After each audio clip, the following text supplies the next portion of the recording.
क्या हैपनिंग हो रहा है? बहुत एल्बम वगैरह आ रही हैं, लोग बहुत पसंद कर रहे हैं, उसके बारे जी, में थोड़ा जानना चाहिए। मेरा नया गाना क्लब क्लब हो या पब हो 6 मिलियन हिट्स पे चला गया है।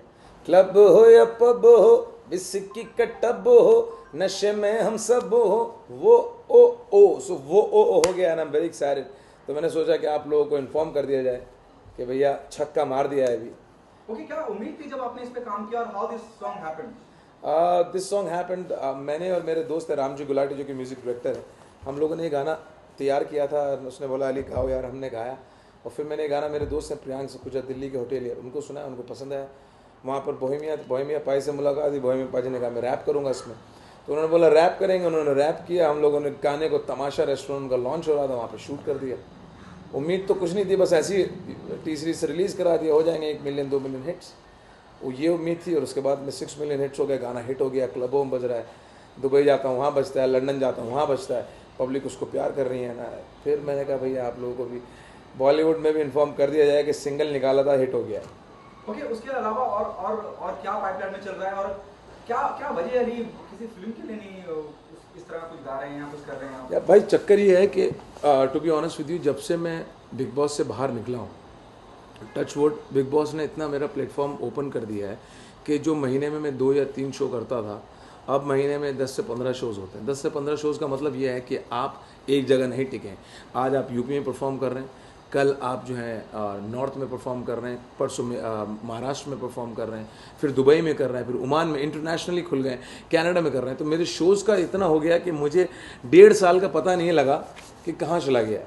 यू नो, तो बैक टू बैक शोज़, फिर उसमें नए गानों में, और उसी शोज़ को और बढ़ाने के लिए फिर नए गाने बनाए, जिसमें मेरा एक पुराना गाना वो भी रीमेक किया बेवफा, फिर हबीबी फुल माशाल्लाह मेरा नया गाना जो कल कंप्लीट हुआ है, उज़्बेक स्टार सिंगर के साथ में ज़रीना। फिर एक गाना मैंने MK के साथ में किया, मुस्तफ़ा खान 10 साल का लड़का है दुबई का, अमेजिंग सिंगर, उनके साथ में इस पल करके शूट किया। तो 3 गाने बैक टू बैक बना दिए।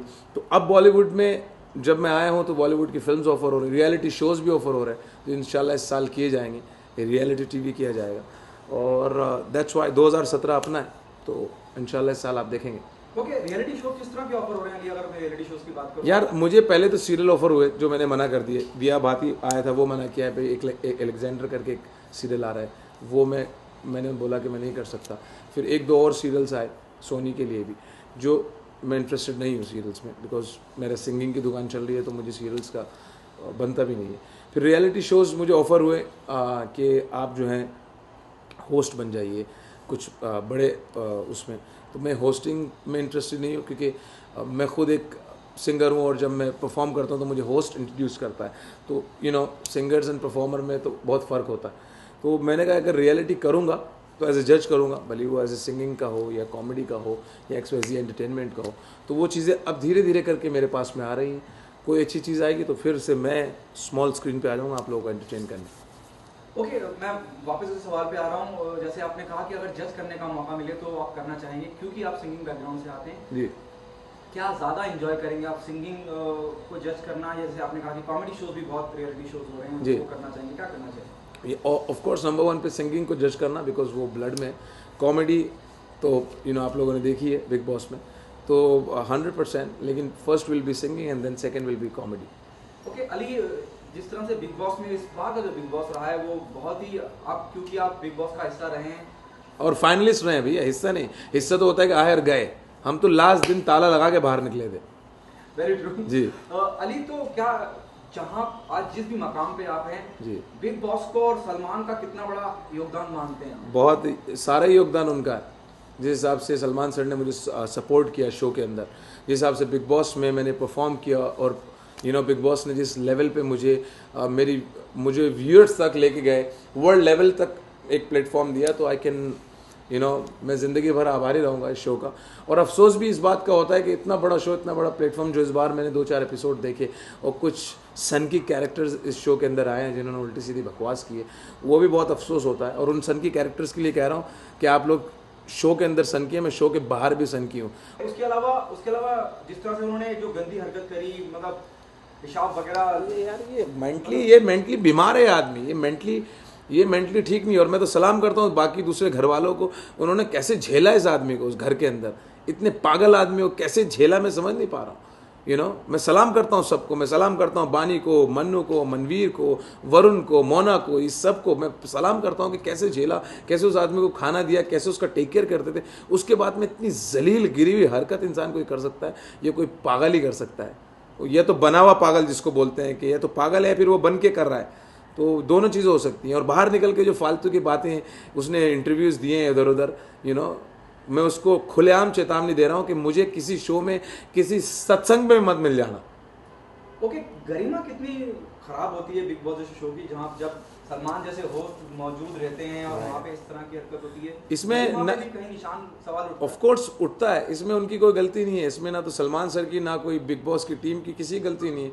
वो लोग जो कास्टिंग करते हैं वो एक नॉर्मल इंसान की कास्टिंग करते हैं। हाँ, इस बार गलती हुई है कास्टिंग से कि उन्होंने आम आदमी को बुलाया। आम आदमी के पास में खोने के लिए कुछ है नहीं, सेलिब्रिटीज़ के पास में खोने के लिए कुछ होता है, एक नाम होता है, तो वो एक हद में रहते हैं। इनके पास में खोने के लिए कुछ था नहीं, इसलिए ना सिर्फ एक ने, दो लोगों ने ऐसी चीज़ें की हैं। प्रियंका जग्गा और क्या नाम है, बाबा ने, दोनों बैक टू बैक की है।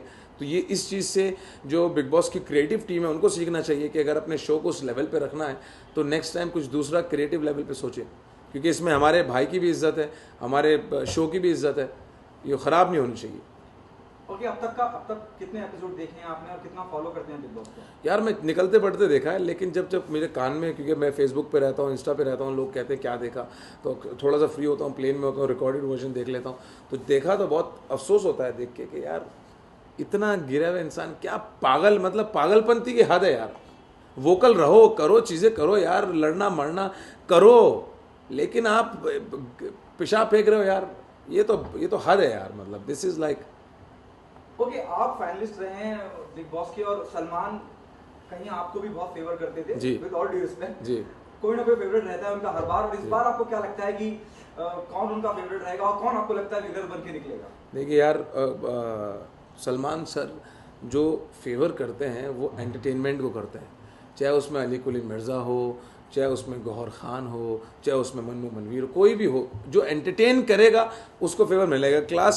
बेसिकली जो क्लास में जो अच्छा स्टूडेंट है, जो मार्क्स लाएगा, उसको उसका टीचर जो है वो हमेशा फेवर करता है। तो इसमें कोई मैं अनोखा तो हूँ नहीं।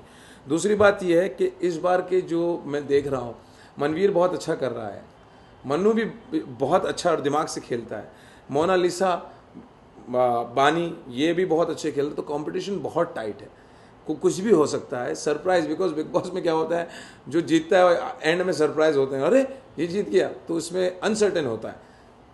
जनता का कुछ पता नहीं किसको क्या वोट दे दे, तो इसमें कोई कुछ नहीं कह सकता। लेकिन हाँ, इन चारों के बीच में से ही होगा जो भी होगा।